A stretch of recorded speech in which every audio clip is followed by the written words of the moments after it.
Now we are concluding this discussion focusing on the four great statements of the four Vedas. Each statement, called Mahavakya, is called a great statement, sometimes called a grand statement.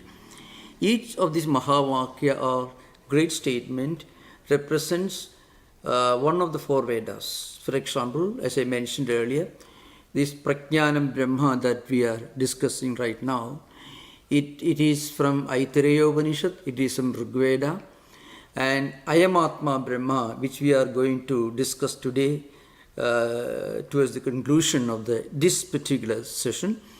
That particular Mahavakya, Ayamatma Brahma, it is from Mandukya Upanishad, second mantra, it is from Atharva Veda tradition. And Tattwamasi, which is the statement of instruction, it is from Chandogya Upanishad, it is from Samaveda. And this Aham Brahmasmi, which represents the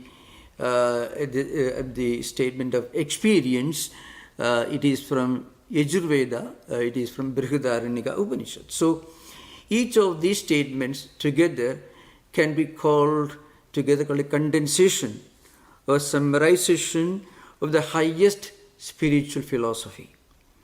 So, put in simple language, each accommodates all possible conceivable concepts of God. If I may call it pantheism, pantheism, polytheism, monotheism, and monism are all included here.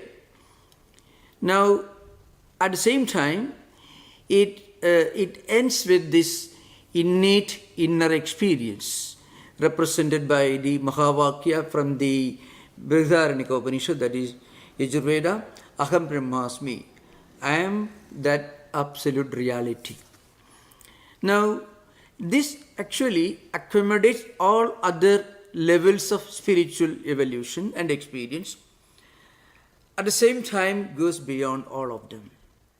Now, if you look at the different doctrines and philosophical systems of world philosophy, religious philosophy in general, you find there is no mythology involved here, but it accepts mythology. But say there is something beyond mythology.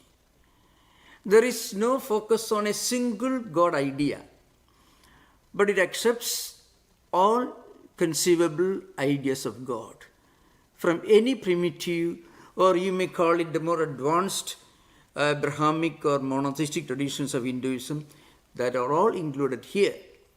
So there is no rejection, everything is accommodated, but there is an emphasis which tells you that going beyond all this, when you become a spiritual person, then what you experience is your identity with the entire existence.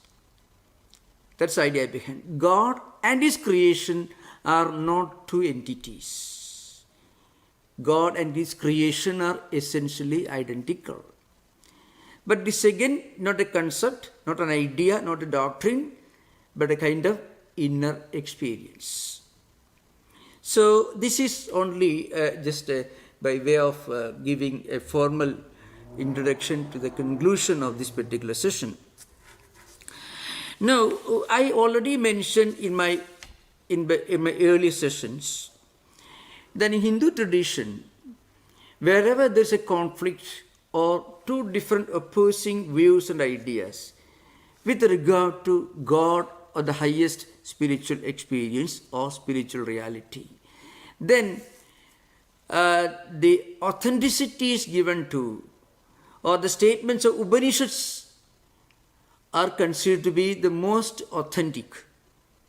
And all other views are not discarded, but are considered to be subservient to the views of the Upanishads. And the Upanishads never teaches you about any particular monotheistic created God idea. The Upanishads are only talking about the basic principle of spiritual unity and oneness of existence. In its simplest form, it makes everyone a better human being. In philosophical, metaphysical dimension, it gives you this idea of the highest transcendental conceptualization of the absolute reality or God. This is emphasized in many of the state books called Smritis, which again are considered to be subservient in the sense less authentic compared to the Upanishads. So this Smriti Puraneshu Sudreva Giriyasi Avirodetu Sada Karyam Smatam Vaidigavasada. So many statements are there. So this Smriti Purananam Vidodo Etra Dushyate Tatra Sodam Pramanam Syat Tayodvaide Smriti. I already quoted many of these statements from Jabala Smriti, Vyasa Smriti, Abhastamba Smriti and others in the earlier sessions, which you can, if you want, you can refer to that. Now, coming to the last of the two great statements, Mahavakyas. One is Prajnanam Brahma from the Aitareya Upanishad and Ayam Atma Brahma. First, we will discuss this Prajnanam Brahma. So what this essentially tell you is this. Behind all activities of mind and senses, behind seeing, hearing, smelling, tasting or touching, all human activities involving the senses and mind, there is one supreme reality. It is called supreme consciousness, supreme knowledge, supreme awareness, that is Prajnanam. And that Prajnanam itself is Brahman. This is the statement that comes here. And now I mentioned this earlier, in one of the minor books in Vedantic canonical tradition, it's called the Prakarana Granthas, it's called Panchadasi. Panchadasi is important because Panchadasi is the most advanced philosophical introductory work. It's quite a huge work, very exhaustive, much more exhaustive and much more important in the Vedantic tradition than even Vivekachudamani and other books. Vidyaranya was the great author who lived maybe around 500 years after Shankaracharya's times. So in his well-known book Panchadasi, he defines these Mahavakyas statements in the 5th chapter of Panchadasi, which has got 15 chapters. It's called Panchadasi. It means a book with 15 chapters. In the 5th chapter, those of you are interested, you can refer to the 5th chapter, which actually discusses the 4 Mahavakyas in a very, very brief language. So, for example, he says, Yena ikshade sunodi idam jighradi vyakaroti cha swadu aswadu vijanadi ta prajnanam udiritam.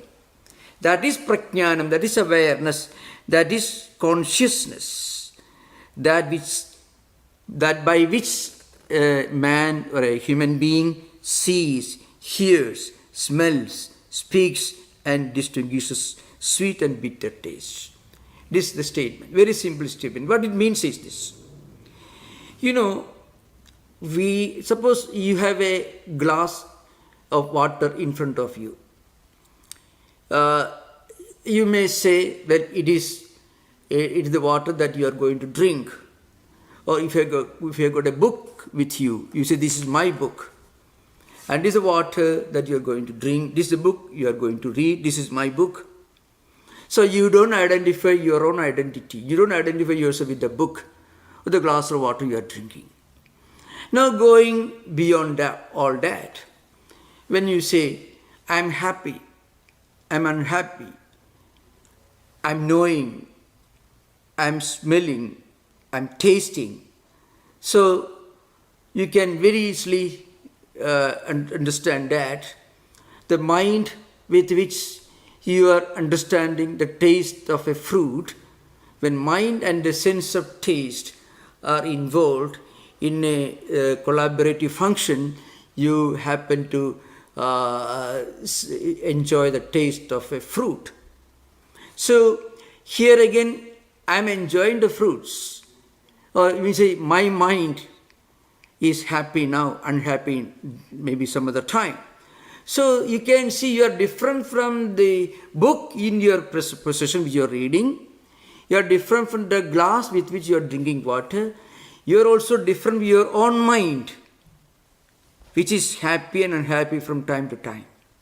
So there is somebody or something which is beyond the senses and beyond the mind. What is that? Awareness or knowledge. So Aitareya Upanishad, towards the end of it, where it discusses Prajnanam Brahma, this Mahavakya, is a Prajnanetram.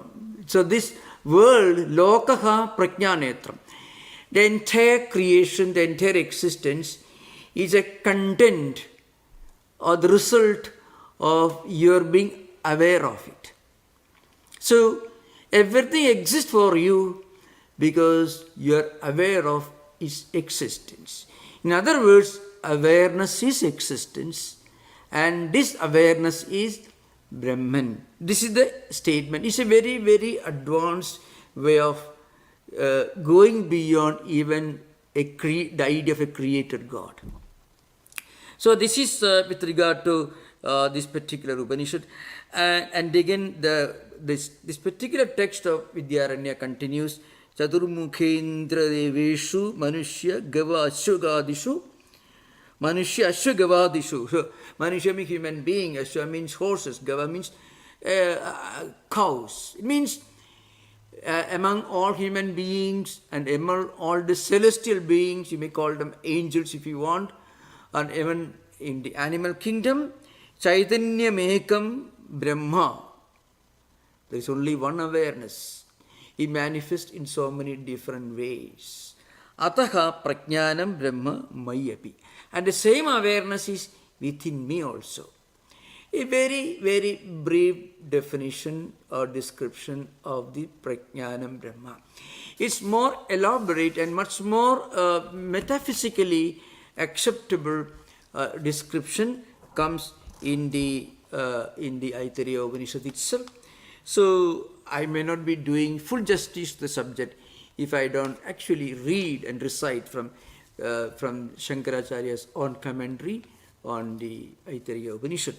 So Shankaracharya says, Sarvam tat prajnanetram prajnane pradisthidam prajnanetro lokaka prajna pradishtha prajnanam brahma. The whole creation, consisting of all human beings, other organisms, all exist because of this prajnanam. So, if to understand the scientific and logical force of this definition, we can think of, I'm not going out of the subject. Today, if you listen to some of the interesting debates taking place among the agnostics, atheists on the one hand, and the traditional religious theologians on the other hand. Now, one important question that frequently these atheistic philosophers point out. I mean, they say that we don't want this world to be cluttered by a God. They can find such terrible statements. And if God is so wonderful, so compassionate, such a wonderful person full of compassion, then why should this God create this, COVID-19, all the diseases? So you find small little babies die at their birth. God is so compassionate. Why should He create so many problems in this world? So, either He is not very compassionate, but He is all-powerful. So He creates this cruel world. Or He is not all-powerful, He is helpless, though He is compassionate. So a God who is all-powerful and also equally compassionate cannot create this problematic world. It is the main force of the argument, whether Richard Dawkins or anyone else. I'm not going to, some of the most prominent ones. There are other, other philosophers who may use a slightly uncomplimentary language sometimes in criticizing popular religion, like Christopher Hitchens, who is no more. So the point is, they all point out, why should God be so compassionate? Be called so compassionate. And then he creates this world. Or why should you consider God so all-powerful, who is incapable of creating a better world in spite of his compassion? Now here, when you come to Vedanta, Vedanta doesn't end with the creator God idea. Vedanta tells you that beyond even God idea, let us look at this world, let us look at the whole creation and make an analysis of the origin and nature of the world from a purely logical point of view. Then you say everything in this world contains one principle, that is called awareness. And once you refine this awareness by practicing human qualities, by becoming more humane, then this awareness within us will manifest more and more, and we become better human beings, even without the assistance of a God, as Buddha proved and demonstrated in his life. Buddha did not accept a firm creator God, but apparently he is one of the most loved and non-controversial religious teachers the world has ever witnessed. So here Shankaracharya says, everything is prajnanetram, lokaha prajnanetram. Everything is the result of awareness. In other words, everything in this world exists because we are aware of its existence. Purely logical, we call it psychological analysis of spirituality and religious philosophy. It continues, Saesha prajnanupa atma brahmaparam sarva sharirastha prana prajnatma antakarana ubadishu anupravishtu jala bheda gada surya pradibhimbavad. So you can find jala bheda gada surya pradibhimbavad. So surya means sun. So suppose you have got a huge pot of water with plenty of water, and the sun reflects. It's called pratibimba. Sun is bimba, the prototype, and reflection is called pratibimba. So jala bhedagada surya pratibimba. So a number of, let's say, pots of different shapes and sizes, and the same sun reflects on all these objects because of the water that is present in those pots. Like that, the same principle, the same Atman, it reflects in all of us. And depending upon the quality of the water, the reflection of the sunlight may change. Similarly, depending upon the quality of our own emotions and feelings and thoughts and memories, our own buddhi or intellect, our own antakarana, the internal organs, our own mind and intellect, our own emotional system, depending upon all this, that supreme reality reflects. Swami Vivekananda's statement, which I quoted many times in his Jnana Yoga lecture, Swamiji says, the difference between an amoeba and a Buddha is one of degrees and not of kind. What Swamiji says is this. In an amoeba, the same Atman, the same prajna, awareness, reflects in a very, very low degree.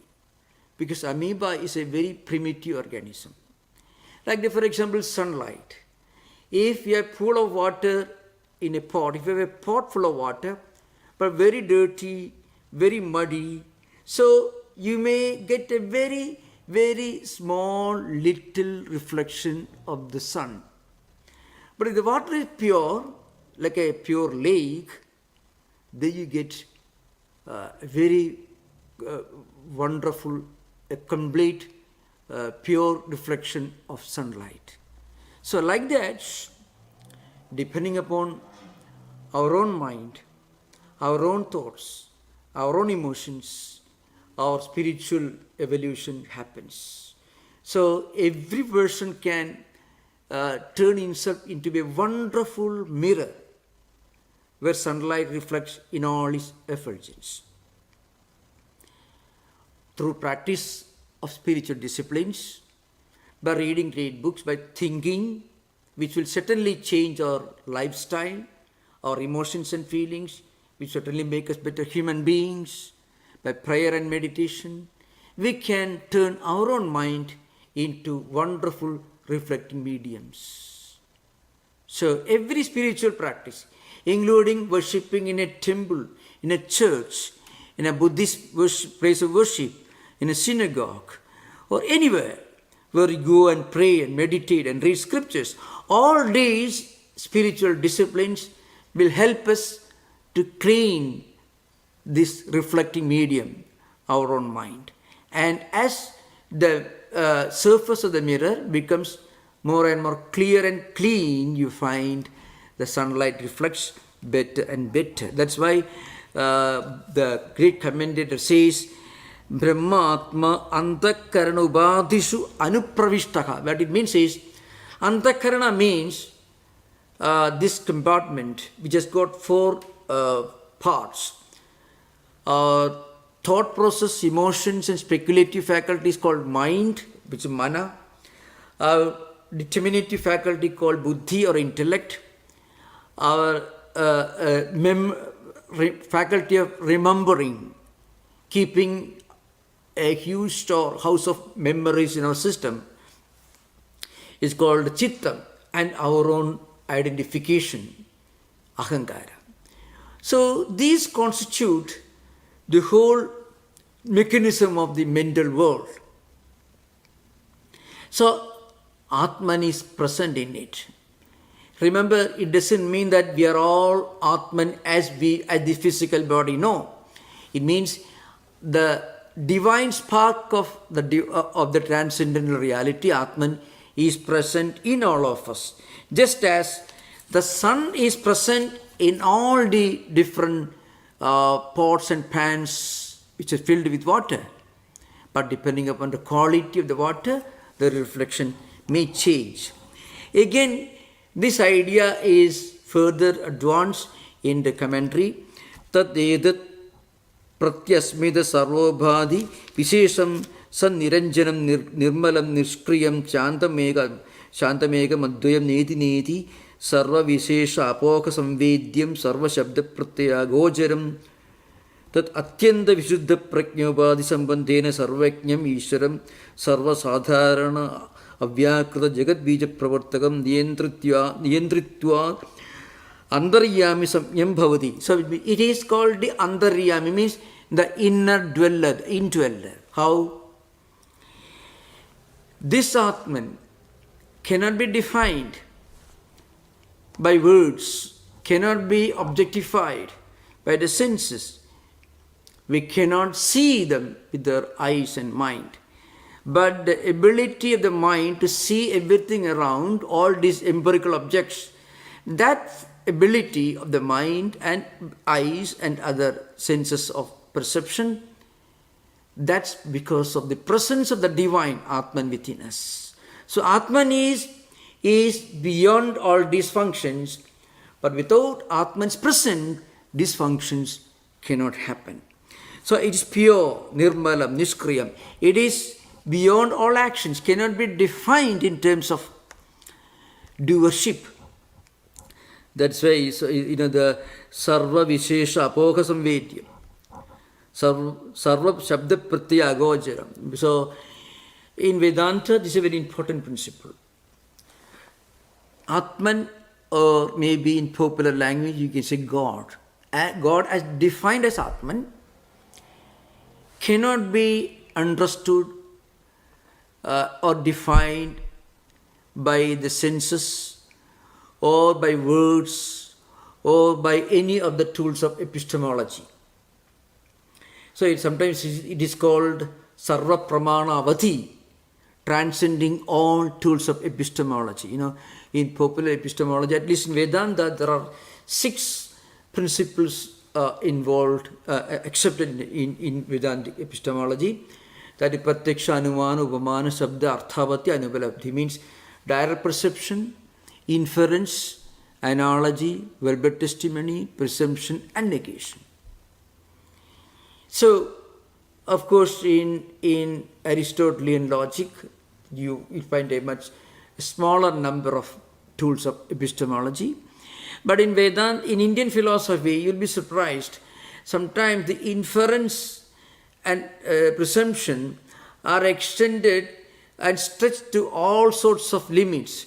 And you find some of the Pauranika philosophers, spring schools of philosophers, they accept 10 schools of epistemology. Pratyaksha, anumana, upamana, sabda, arthavati, anupalabdhi, sambhava, aitihya, cheshta and parishesha. Which if you want to know more about this, you can ask during interaction, question answers.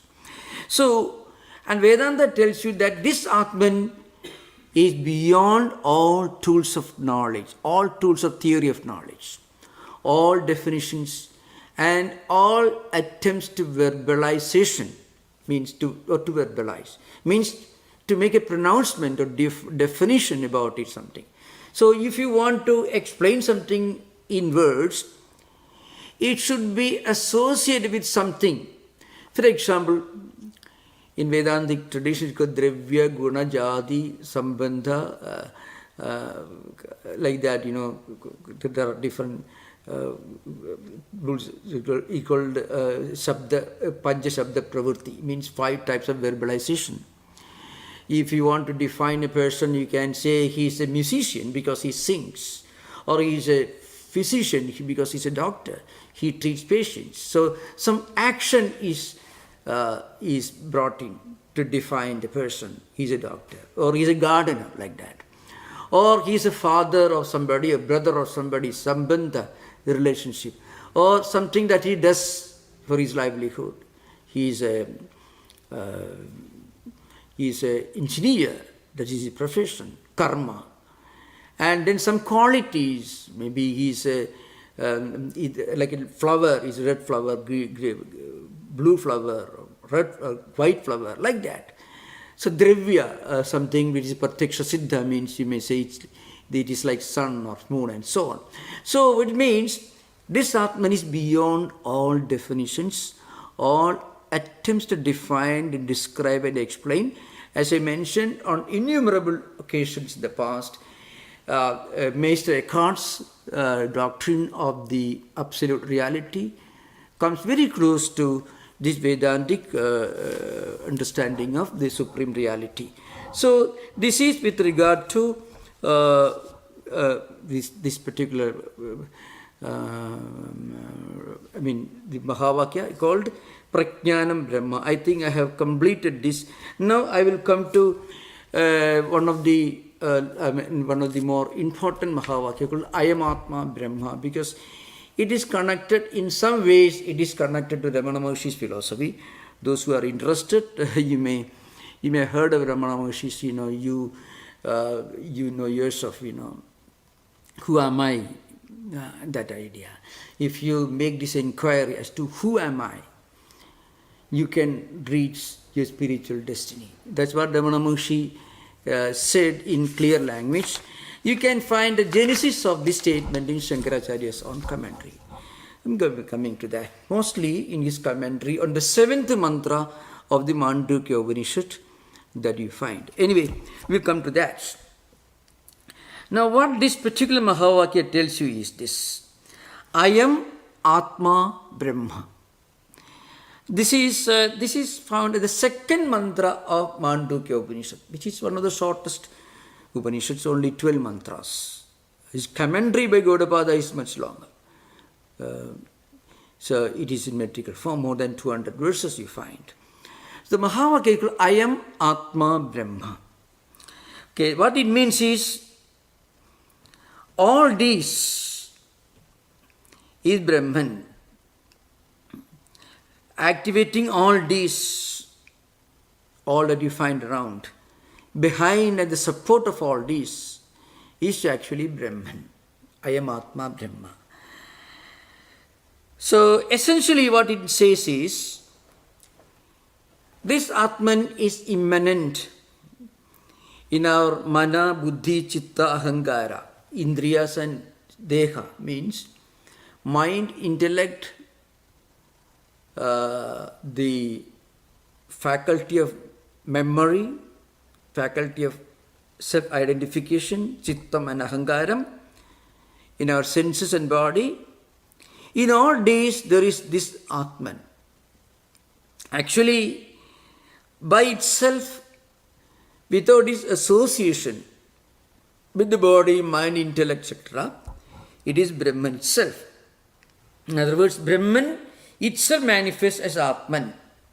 This is the mantra. Now, we will take up this mantra. Sarvam hi edad brahma, ayam atma brahma, soyam atma chadushpad. This is the mantra, the second mantra of Mandukya Upanishad. Of course, the simple English translation I already explained. All this is Brahman. And then this Atma is Brahman. This divine spark, the divine presence, this is immanent in all of us. That itself is Brahman. And then this Brahman is endowed with, or it has got 4 quarters. This is the last part, which is not part of Mahavakya, Chadushpad. So, Ayam Atma, Brahma, then Saha Ayam Atma Chadushpad. And this Atman has got 4 quarters. This is the statement. Now, without Shankaracharya's commentaries, I would tell you, many of these Upanishad mantras would have remained absolutely, historically unknown. Because before Shankaracharya's birth, before he wrote these commentaries in 8th century, some of these mantras were referred to, and some of the pre-Shankarite exponents of Vedic philosophy, who were mostly Mimamsakas, and also some of those who wrote etymological works on Vedas, for example, Yaska's Niruktam, and before that there was a Veda Nikhanduvas, that actually goes back to 9th century BC. Yaska's Niruktam etymological work belongs to 6th century BC. And even later on, there were some books, Skanda Swami's book, his commentary on Vedas, it also is a very ancient one, going back to 6th century BC. None of them ever gave or found any philosophical implication to any of these mantras. So, Ayam Atma Chadushpad means, we could have thought maybe Atman is like a goat or animal with 4 legs. That's what it literally means. Chadushpad can be used, a quadruped. Any animal with four legs can be called a Chadushpad. So, many of these mantras were either just ignored historically or not given any significance. Actually, it is something which every student of Vedanta should remember. You know, the problem with the Indian philosophers, frequently traditional orthodox philosophers, is those who may have memorized many of these bhashyas, they have no historical sense. If you ask them when was this bhashya written, or when did Gaudapada, which century did he belong to, they have no idea. That's an interesting thing, But if you look at the evolution of Vedic hermeneutics, you find before 8th century, there was no real philosophy, metaphysical philosophy I am talking about, in Vedic tradition. There were Mimamsa philosophy, which is a ritualistic philosophy. I mean, I would say there was no transcendental philosophy. That would be more accurate to say. There was no transcendental philosophical interpretations of Vedas before Shankaracharya. Now, to give an example, there are many such statements innumerable. In the Vedic, in the Upanishad literature, there are different types of Mahavakyas or statements. 4 Mahavakyas, then there are also Upamahavakyas, secondary Mahavakyas. And also there are many statements, secondary statements. There are many statements which are deeply metaphysical, loaded with a lot of spiritual and philosophical implications. They are also important, but these 4 are considered to be the most important, representing each of the 4 Vedic traditions from 4 Upanishads. Ayamatma Brahma is from Mandukya Upanishad, Atharvaveda tradition. Now the point is, now Shankaracharya says, what's the meaning of the Chadushpad? Now you have to listen very carefully. I shall read the commentary, then I will explain. Soyamatma Onkara Abhideyaha Paraparatvena Vivastidaka Chadushpad Karshapanavat Na Gauriva Trayanam Vishwadinam Purva Pravilapanena Turiyasya Pradivatihi Idi Karana Sadhanaka Padashabdaka Turiyasya tu Padyate Idi Karma Sadhanaka Padashabdaka. This may be Latin and Greek for those who don't understand the language of the Bhashyas. He says, for example, Kasha Panavat na Gauriva. It is a very important one. He says, these 4 quarters, this Atman or Brahman has got 4 quarters. What are the 4 quarters? In ancient India, there was one particular kind of coin. It's called Karshapana, which had 16 units together constituting Karshapana. And it also had smaller versions, for example, a quarter, 25% of the Karshapana, and then 50% and 75%. Let us say, think of a dollar coin and imagine, suppose there is a dollar coin which is equivalent to 25% of a single dollar, 50% and also 75%. And Bhashyakara says, the commentator says, it is not like the 4 legs of a cow, but rather it is like a full-flooded coin having 16 units divided into 4 quarters. Which are these 4 quarters? Quarter number 1 is, it represents whatever we experience in this world during waking state. All our experiences in this world during, we call it Jagrata Avastha, waking state. That is 1 quarter. And the 2nd quarter is Swapna Avastha, means the dream state. Now remember, our dream experiences can never be entirely distinct and different from our waking state experiences. You cannot have any dream which is totally distinct and different and opposite of your waking state experiences. But dream experiences can never be a duplication of waking state experiences. There will be differences, but there will be similarities.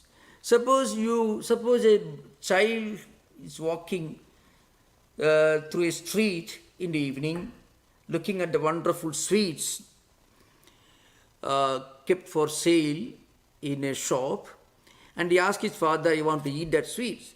Father tells him, "No, it's not good for you." But the child wants to eat those sweets. The father doesn't allow him. That night, the child may have a dream that he is sitting in a room full of all these wonderful sweets around him, and he has got a full meal of those sweets. He wanted to go to a movie. If the father doesn't allow him, that night he may have a dream going to a theater and watching the movie. So very often, dream experiences are either conscious or unconscious fulfillments of our suppressed desires. Remember, no illusion.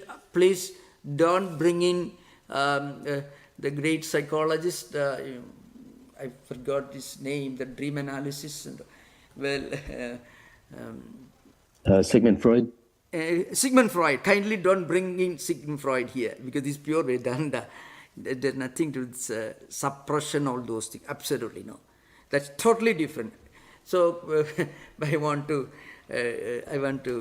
just in a legal language, you get a permission before your legal action is called. Right? So something like that. So I don't want this subject to be discussed in the light of Sigmund Freud. Will be absolutely,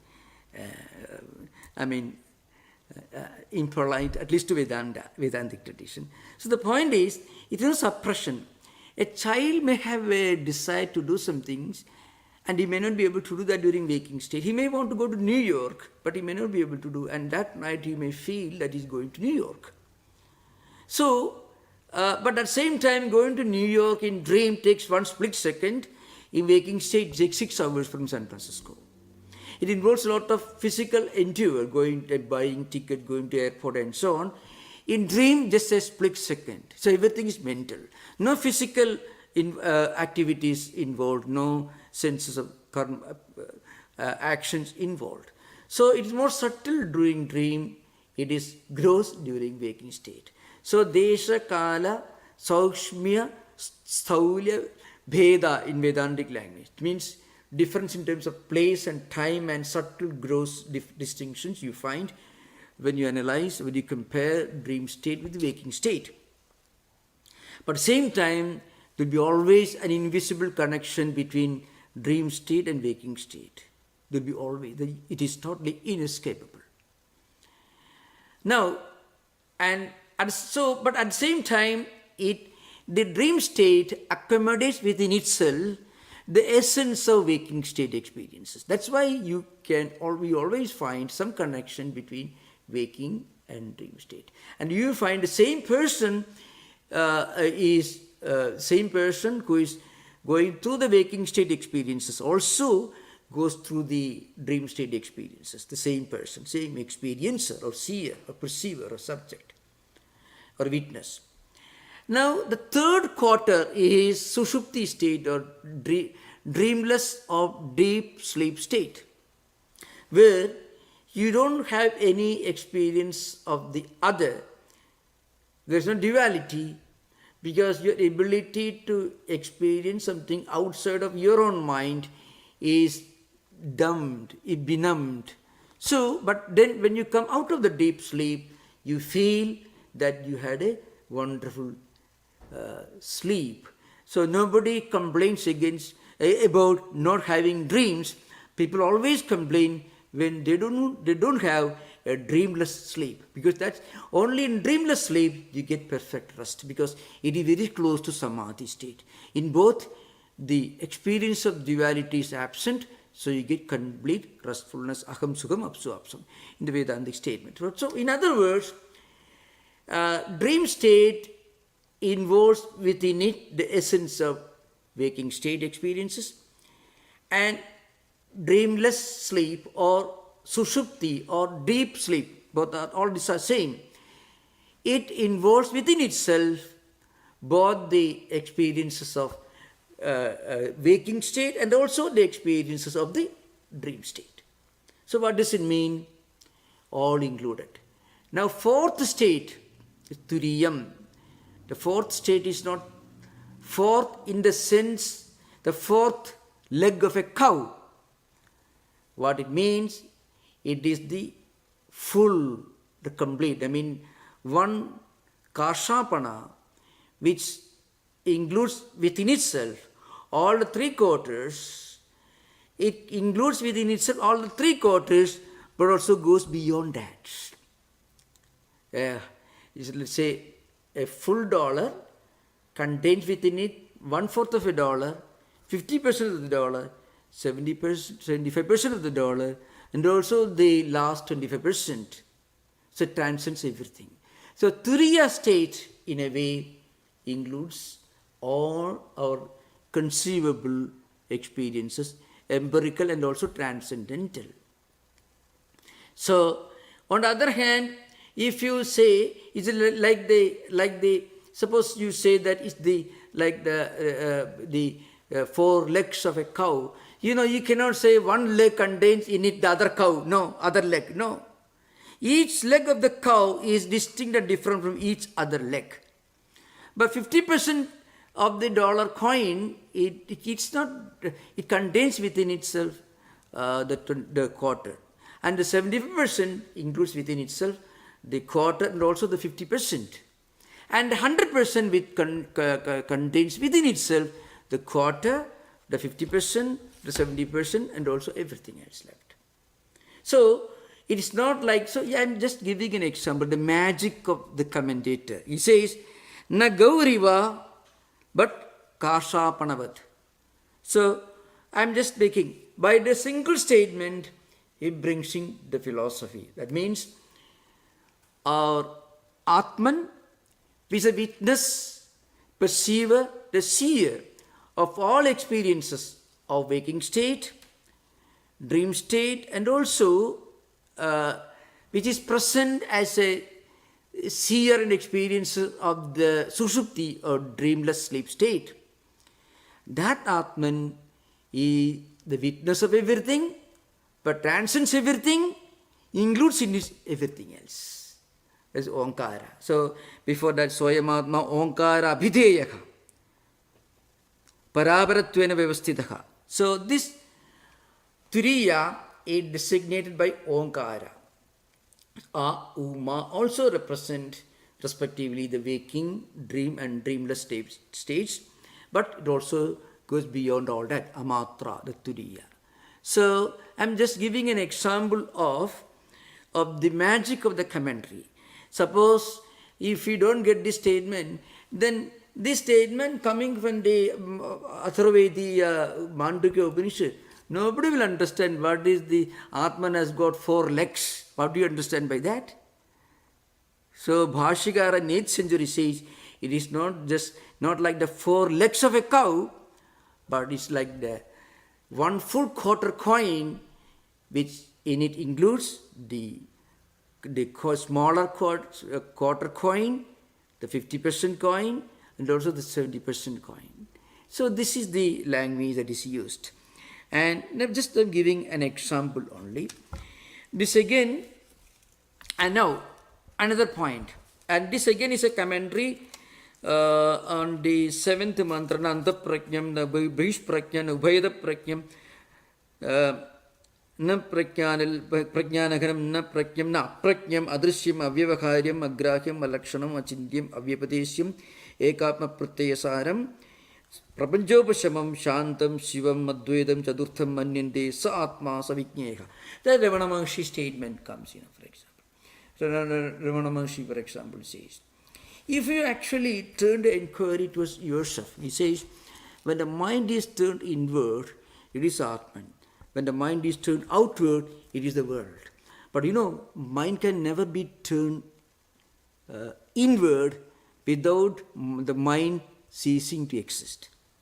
The problem with modern interpretation, many of the exponents of Ramana Maharshi is, they are wonderfully familiar with Ramana Maharshi, but they are not familiar with the Bhashya. So the genesis of Ramana Maharshi's statement comes right here in the commentary on the 7th mantra of the Mandukya Upanishad. Especially we say, Prapanjopashamam Shantam Shivam Advaitam Chadurtham Manyante Sa Atma Savijñeha. Again, Achindyam Avyapadesyam Ekatma Pratyasaram. If you turn your mind inward, who is behind my senses? Who is behind the eye with which I am able to see things? Mind is there. Who is behind the mind with which I am able to see things with the help of my eyes? Intellect, because I decide to see it, so mind turns towards that. And who is behind this intellect? So if you Ekatma Pratyasaram, if you go in search of the supreme knowledge, the supreme truth behind all this, then what do you realize? Shantam, Shivam, Advaitam, Chadurtham, Turiyam, Prapanjopashamam. The world ceases to exist, means the world becomes non-world. So when the mind is turned inward, it is nothing but Atman. Because you cannot turn your mind inward without the mind ceasing to exist. So it's called Amani Bhava. Amani Bhava means mind becoming non-mind. This is an important thing. Because Paranjikani Vidrina Swayambhu, because mind is designed to look outward through the five senses of perception. Looking here means perceiving.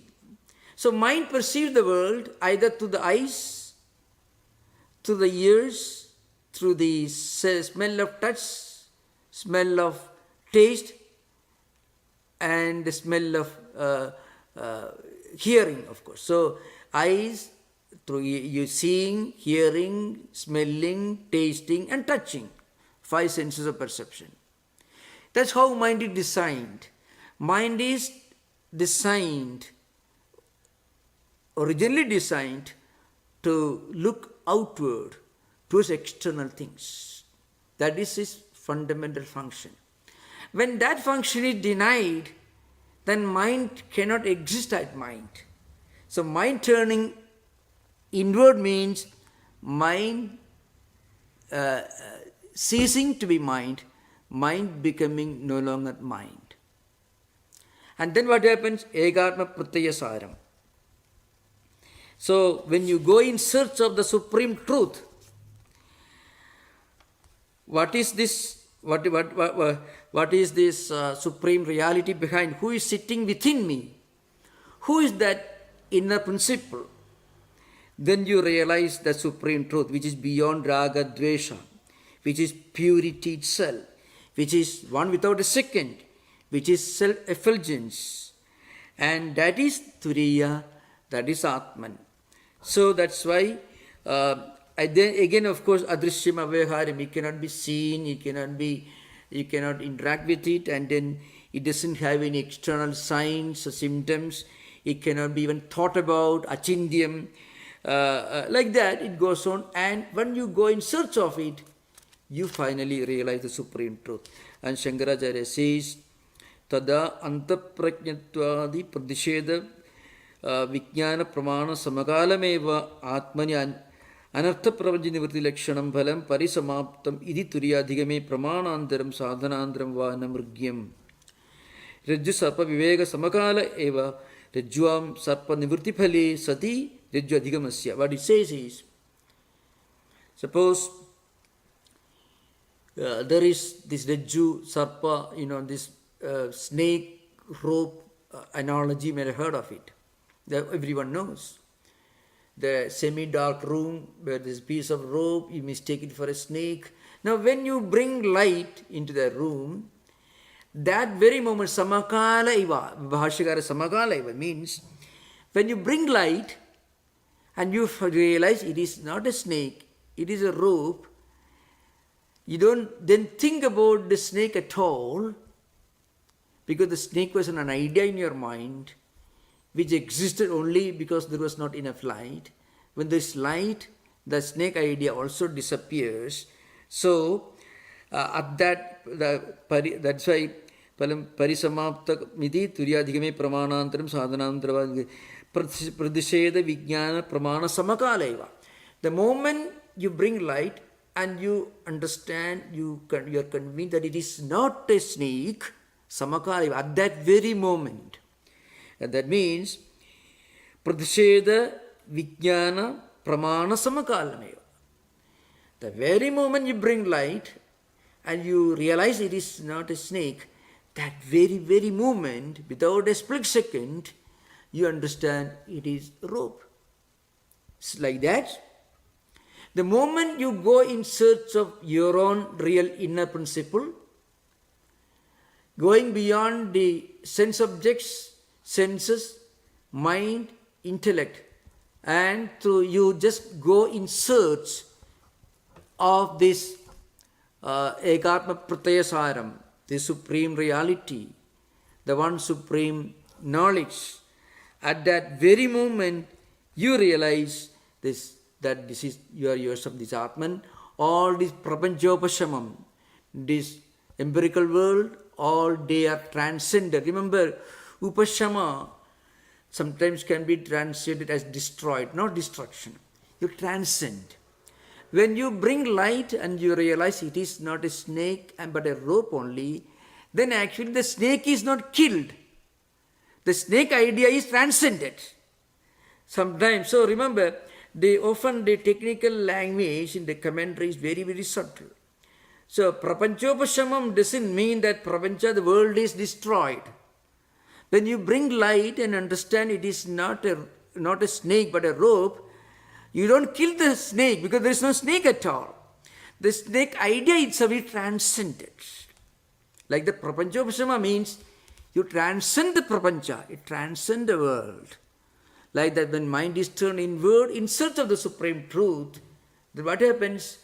You transcend mind itself. And when mind is transcended, world is also transcended. And that very split second, you realize your own oneness and unity with the entire creation. So with this we conclude our very brief discussion of the four statements. And next class onwards, we will discuss Ramanuja's Visishta Advaita philosophy, which is one of the most important philosophical systems of the Advaita tradition. Okay, thank you. Now you can have interaction. Most welcome. Yeah. Good afternoon, Swami. You had mentioned that the argument that atheist and agnostic often pose is that, well, if God was so compassionate or had the power, he would not permit suffering in the world. Right after that, you stated that meditation, compassion, self-reflection, awareness are the goals, or some of the goals of Vedanta, and that will make you a better person and make you happier. And I'm kind of wondering what's the relationship between those two concepts, and why did you mention one right after the other? Yeah. I was trying to link it with Buddhism, I mentioned Buddha's name, remember? Buddha spirituality exists without the assistance of a creator God idea. Buddha is a marvelous example of a spiritual person. Remember, Vedanta doesn't reject God. It's an important thing. That the highest Advaitic idea of the supreme reality goes beyond even the most compassionate interpretations of monotheism. So, I was implying that this, if you are confronting a group of atheists and agnostic philosophers who project this kind of arguments against the idea of a creator God, you can put forward these ideas, because they have problem only with the idea that a creator God who is compassionate, who is watching all of us and who is very all-powerful. That's the only idea that they can confront. And often in most of the debates, the theologians are very badly defeated. I don't think there's any prominent debate where these agnostics were not victorious. That's because in most of these discussions you find, surprisingly, they never bring in Buddhism. And I think that's because their idea of God is limited to the monotheistic ideas of popular Hinduism, Abrahamic religions and so on, because they are not able to bring in this transcendental idea of religion, which is not entirely dependent upon an anthropomorphic idea of God as a creator of this world. That's only, you find these agnostics only find problem with the idea of the Abrahamic idea. Abrahamic means also Hindu monotheistic ideas also included. In Hindu monotheism also you find God is the creator of the world. Same, more or less, there is no much difference. Among Shaiva there is Shiva, among Vaishnava is Krishna, and like that goes on. So, in most of these dialogues, I think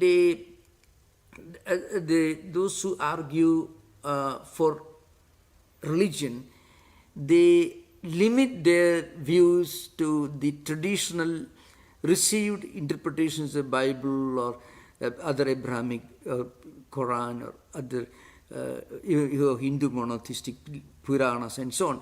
They are not able to go beyond that. So, but suppose you put forward this idea. The highest idea of God, it doesn't reject monotheism, but it goes beyond that. Not rejecting, but going beyond. Not rejecting, but transcending. I mean, awareness is the highest philosophical understanding of the supreme reality. So I don't think they will be able to argue against that, Otherwise you find always God is compassionate, He is taking care of us, He has a big list of do's and don'ts, and there is heaven, there is hell. Anyone can laugh at the whole thing. Of course, in Christianity, in Judaism, in Buddhism, there is a compassion. The idea of God, messenger who is embodiment of compassion. If you get to the Gita, Krishna is the great spiritual philosophy, lot of spiritual common sense, compassion, all these humanistic ideas. But there are other traditions which may not be so rich in these humanistic ideas. So you can find they are taking a lot of blows these days, So they should be able to transcend and go beyond the immediate monotheistic interpretations of the idea. Again, our religious traditions, religious scholars should be able to interpret, not change, but interpret ancient ideas that had origin 1,500 years or 2,000 years. They should be able to project the more philosophically acceptable interpretations of their own scriptures. For example, you bring in Eckhart, but nobody brings in Eckhart, these days. So all traditions have got the supreme transcendental ideas. In all traditions you find. As a student of Christian mysticism, I found in many of the teachings some very sublime, universal, I would say Vedantic ideas, but they don't become the received interpretations because there is a strong hierarchy which will not allow those ideas to come to the public. That's okay. That's Thank you. Thank you. Yeah. Hello, Swami. Yeah. I have a question.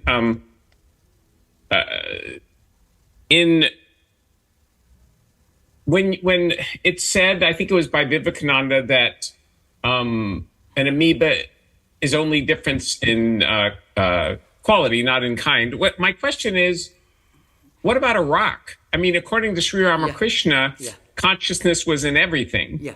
In his stage of Bhavamukha. So isn't a rock also just a... So I shall come to that. So, again, the original quotation is the difference between an amoeba and a Buddha is one of degrees and not of kind. So here the emphasis on different levels of the manifestations of the divinity already in everyone and everything. So in amoeba, the manifestation is a very low level. In a Buddha here means the enlightened one, in full effulgence. Now, Panchadasi, the book I referred to, also discusses this point. So these rocks and other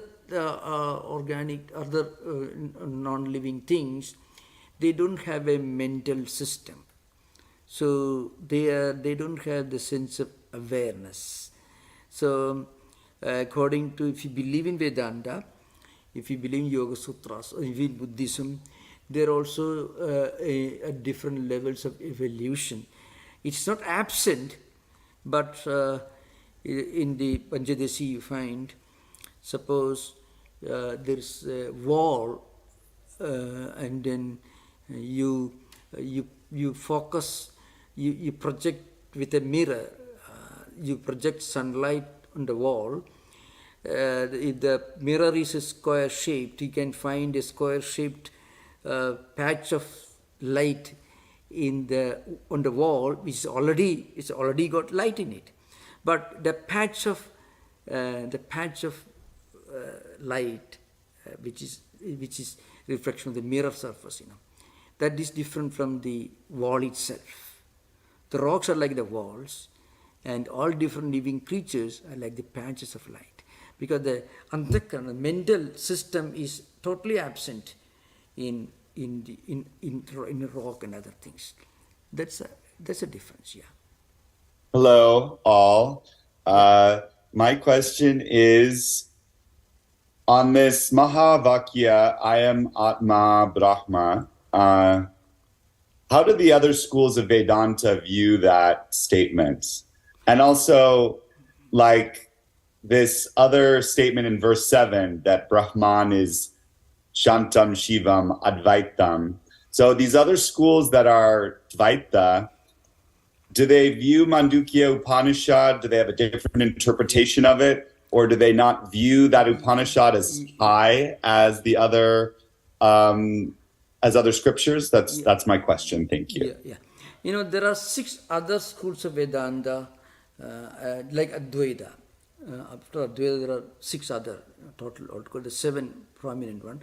Ramanuja, Madhva, Vallabha, Nimbarka, Chaitanya, and so on. So I mean Baladeva's Chaitanya school. So I will come to that one after another. But they give their interpretations based on their own philosophy. Ramanujacharya's, for example, Ramanuja's highest idea of God is in some ways similar to the idea of the supreme, of a monotheistic God idea, almost like Spinoza's philosophy. In some ways, similarity you find. Say an embodiment of all conceivable human qualities like compassion, knowledge, Sagala Guna Kalyana Nidhi is a repository of all conceivable sublime qualities. So that is Ramanuja's system. Of course, Ramanuja's system is not entirely Dvaitic, not entirely Advaita. It's called Visishta Advaita. It is qualified non-dualism. So anyway, we'll come to that. Madhvacharya's system is almost diametrically opposite to that of Shankaracharya. And other systems of philosophy are different and distinct in varying degrees. So remember, you have 2 approaches. You can have 2 approaches when you study these philosophical systems. One is the spiritual approach. The other is the approach of a student of philosophy. So from a spiritual perspective, it has something to do with our own spiritual evolution. In our own life, we find we all begin at some point, we all begin thinking of God as somebody who listens to our prayers, who takes care of us, who will punish us if we do something deliberately wrong, not because he's cruel, but because he wants us to correct ourselves. It's an opportunity for us to correct our way so that we go forward in spiritual evolution. So a kind of idea of compassionate God who listens to our prayers, fulfills our desire. They are not against moral ethical principles. This is how every human being begins his spiritual life or her spiritual life. So one may ask the question, does it happen to everyone? Vedanta will tell you that, well, if you are born with a natural tendency for Advaita, that means you must be dissatisfied. You must have found you may not be fully satisfied with the non-dualistic, non-Advaitic ideas of God. So you want to go beyond that. If you are at the very beginning of your life, so in that case, Vedanta will tell you must have already done a lot of spiritual practice in a previous life, which make you fit for the highest spiritual aspirations in the beginning itself. So gradual evolution from many to one, from Dvaita to Advaita through Visishta Advaita. So this is the spiritual way of looking at the whole thing as a spiritual evolution, spiritual journey. From a philosophical point of view, you can say it's a natural search for the one ultimate transcendental principle. So you can find glimpses of this thirst for the supreme, for one supreme truth, in different ways, maybe in pre-Augustinian Greek thought you find. But of course, when religion sometimes interferes with the growth of philosophy, the religion, the theology becomes dominant, then this natural urge for the universal, for the one, for the idea that the whole creation is one supreme existence, that doesn't happen when your spiritual journey is blocked by the hierarchy of religious doctrine. This happened in many traditions. India also it happens, everywhere it happens. But you find many, many great thinkers like Oppenheimer, who was reminded of the Bhagavad Gita when this explosion took place. Or when the great American devotee of Ramana Maharshi went to India to meet Ramana Maharshi, and he never looked back. So Paul Brunton, you find Paul Brunton. So you find many great thinkers. Apparently, they didn't have any acquaintance with Advaita philosophy, but when they came to know that, they naturally felt at home in the environment. So Vedanta will tell you they were practicing in previous life, the Vedantic way of putting things. That's the idea behind it. It's a gradual evolution, inevitable evolution. And remember another thing I want to mention to you. In most of the religious traditions you find, there is this possibility to transcend hierarchy and transcend even monotheistic ideas. Very often at the spiritual, mystical level. But what happens at the mystical level, in one's own subjective, spiritual level, may not always be appreciated by hierarchy. So that's an important thing. It's inevitable for every human being to evolve. Because, in Vedanta, as bodies, human bodies, we are the same 5 elements constitute human beings everywhere. As Atman also we are the same. So where is the difference? As Atman, every human being, no matter what religion he or she is born into, or even if he doesn't have any religious tradition at all, as body we are all same. And as Atman also we are the same. So where is the difference? This difference is often brought out by cultural factors, historical factors, and so on. But I can assure you that in many of the higher mystical traditions, there is always this spark of the Advaitic experience, this urge for transcending everything and experiencing the presence of the divine within oneself, within one's own inner being, that you always find in many of the mystical traditions, which in a way explains why many of the mystics only received acceptance and recognition post-mortem. They received only post-mortem recognition. So, okay, that's all right. Hello, Swami.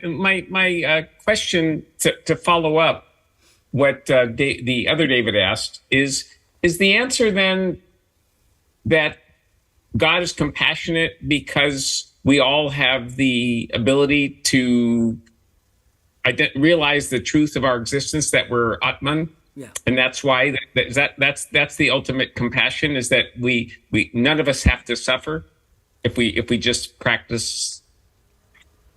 Yeah, Sri Ramakrishna says in this very clearly. Sri Ramakrishna says, for somebody like Sri Ramakrishna, Advaita is a matter of his everyday, every minute experience. But still he was living in this world as a normal human being, but Advaitic experience was his everyday, every minute experience. But he also says one thing: keep Advaita in your pocket and live in this world. So this is an important thing. So you don't project it with your right hand. You work hard with your right hand, keep it somewhere in your pocket. What does it mean is, for the normal spiritual seekers, Advaita as an ideal, as a concept, is very significant and is very important, because it prevents us from becoming fanatical Because non-Advaitic systems have this potential danger of fanaticism. Somewhere it lurks. In all Advaitins also can be fanatical, but not real Advaitins. Sometimes Advaitins also can be very fanatical at a doctrinal level, but not because, as I mentioned this many times, the Advaita tradition of Shankaracharya, you can also go to a nearby church and pray. You can also go to synagogue, Buddhist temple. You can practice even the grossest of rituals. You have seen people circumambulating mountains, like even in Indore, in Omkareshwar, in Ramana Maharshi's, the Shiva temple, people go around the mountain. You see, heard of this. That also will be uploaded by Shankaracharya, who talked about the presence of the divine within ourselves, highest Advaita, who actually, in Shankaracharya's system, you don't have to go to a temple at all. Because the temple is your own pure heart. But the same Shankaracharya wrote all this devotional poetry. So the grossest of devotional practices also can be done in a sublime manner. It's an important thing. But then, suppose you say, no, you should go around this mountain every day, 3 times. That's the only way to realize, to become spiritual. There you are facing a problem. There, it's not spirituality. It becomes fanaticism. This happens everywhere. You go around this place, you do this ritual, otherwise you cannot be spiritual. You can find the great differences in different denominations. Most of the problems of schism in medieval church happened because of some minor differences between some kind of minor rituals. Even in India, it's only 2.1% Christians. There are innumerable denominations, lot of conflicts, litigations, legal battles going on in many places. This church, that the ritual should be practiced in this manner, that manner. Police are brought in to stop fighting within the church. No, the ritual should be performed in this manner. Much more than what you find in Europe and America these days. You can find there. So what I mean to say, so also among Hindus also you find for conflicts in the name of minor ritual differences and rituals. You find very common. But it doesn't take a violent term. It's because finally it's not accepted by enlightened people. So what I mean to say, so even the grossest of non-Advaitic rituals do have the sanction of Advaita, but you should not be fanatical about it. You know how Sri Ramakrishna handled this whole question. Yam came to Sri Ramakrishna, the second day or first day, and Sri Ramakrishna asked Yam, Mahendranath Gupta, the chronicler of the Gospel, do you believe in God with form, without form? And he was highly intellectual, he was well versed in Bible. He was a great student of English literature. Was very proud of his intellectual accomplishments. He said, "I believe in God without form." Maybe he was very proud of that statement. But then Sri Ramakrishna, it's okay, but don't think that that's the only way. The other way also is true. Sri Ramakrishna corrected him. So remember. And even Yam told him, what about your wife? She's okay. Yam said, yes, but she is ignorant. And as you are a very knowledgeable person. So you find all great spiritual teachers, they accept you for what you are. But the only problem is one should not think that that's the only path.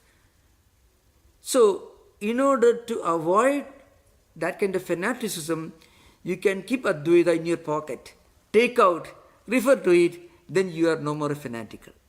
You are no more a fanatic. So that's why Swamiji also mentioned jnana and bhakti, devotion and knowledge should go together, because knowledge will prevent a devotee from becoming a fanatic. And it also will prevent a devotee from becoming too emotional. And devotion will help a person practicing Advaita from becoming too dry and too indifferent towards other parts. So both are complementary in the tradition of Advaita. Okay, thank you. So thank you for the questions. Now we will begin our discussion on Ramanuja's system of philosophy. It's a grand example of a very humanistic, spiritual, humanistic, devotional philosophy. You can find many parallelisms between Ramanuja's system and also many of the devotional philosophers. And there is a Vavilas concept of inner castle going towards higher and higher levels of inner experience. Spinoza system, you find a lot of similarities. So we'll discuss Ramanujacharya's Visishta Advaita next session onwards. Thank you. Namaskar. Okay. Om Shanti Shanti Shanti Harihi Om Tat Sat Sri Ramakrishna Arpanamastu.